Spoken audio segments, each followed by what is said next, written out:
Hey y'all, it's Osha Cerese, your favorite life coach. Welcome back. We are reviewing Ready to Love season 10. And yes, spoiler alert, we're talking about cast members and specific details of the episodes. So far, we're on episode 1 through 4. So let's get into the next cast member. Next up, we're talking about Takesha, aka Tae.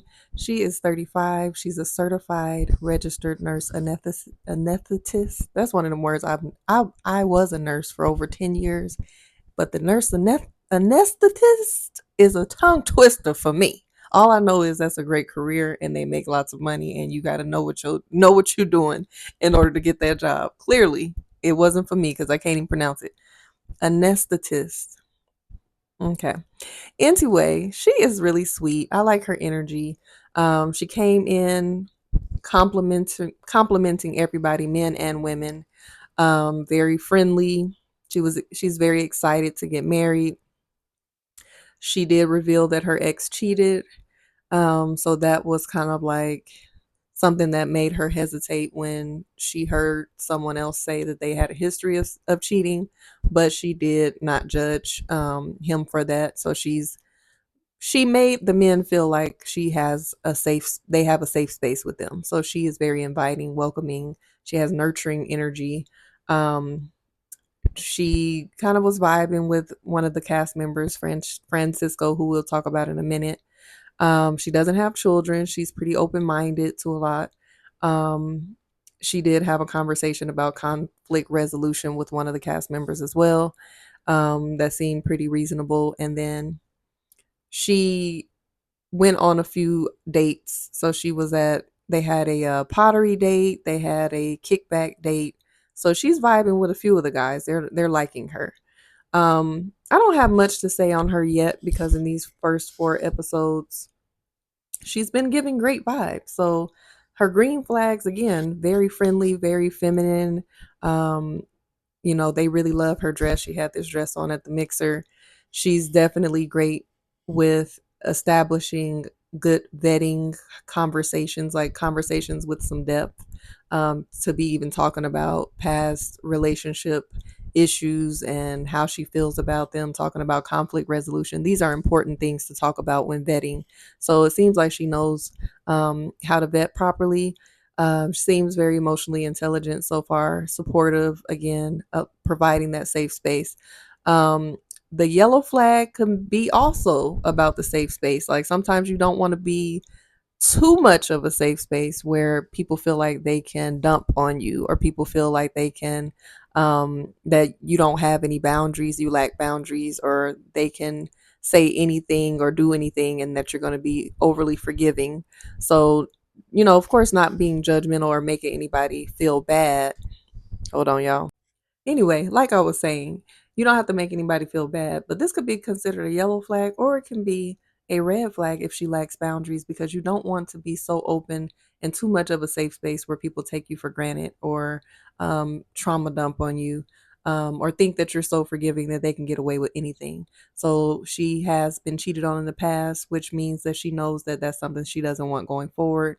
So when this man admitted that he has been a cheater, um, it's not that she has to judge him based on his past, but just to keep an eye open and make sure that you're not falling for the same type of person. So I'm gonna ask you, fellas, would you date Tay? And stay tuned for the next dater. All right, let's get into Wayne. Wayne is 36. He's a business development consultant. And I'm going to tell you what I put in my notes. He's been in Philly for 3 years. I can't remember where he's from, y'all. I don't know if he said. Family is very important to him, and he's a self proclaimed mama's boy. He does want to be a father, but he doesn't want to overwhelm himself with the pressure of marriage.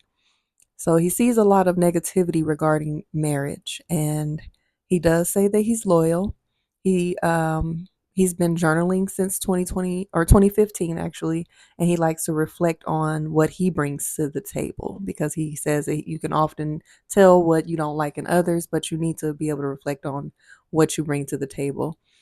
He feels inspired by his younger brother who has a wife and a family. He admires that about him and that has really influenced him to kind of want to have his own children.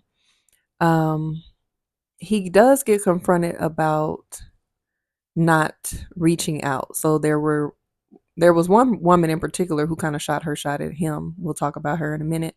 And she was wondering why he hadn't reached out. And then when she talked about it with another woman who they were on a double date with,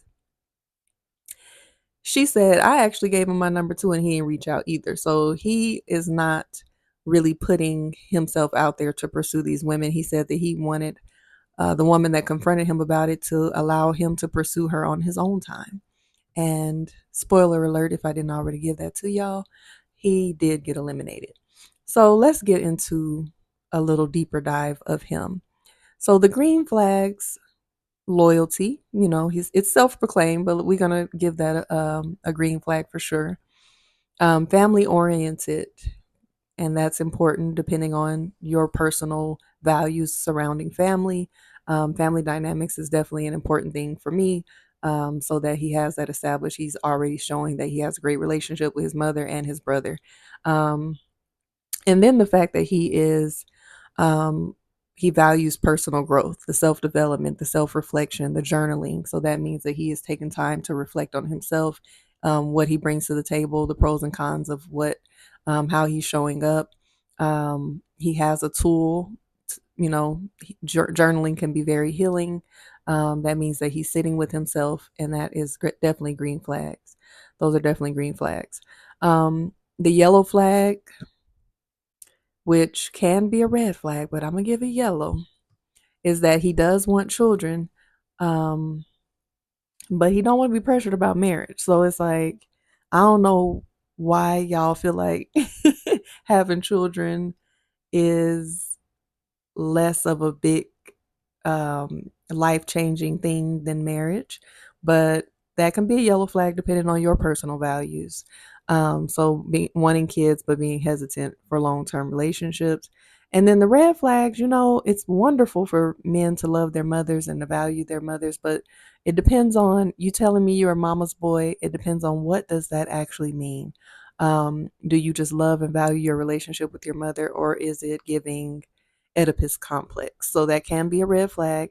And then being unclear on his stance on marriage. A lot of the women there, they want marriage. So, you might not be as intentional as the women that are in their 30s and 40s that are looking for love.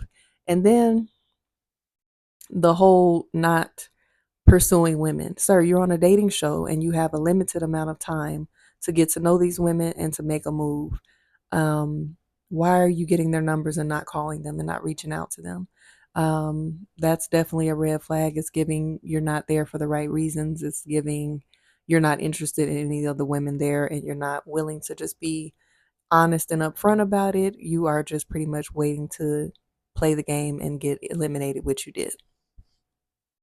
So I would say that Wayne needs to continue to journal and really find out what his values are outside of the influence of his younger brother. Like, what do you really want? What are your intentions? And what type of woman really does align with that, so that you could move forward and date with a purpose and date women who are on the same type time you on. So, ladies, would you date Wayne?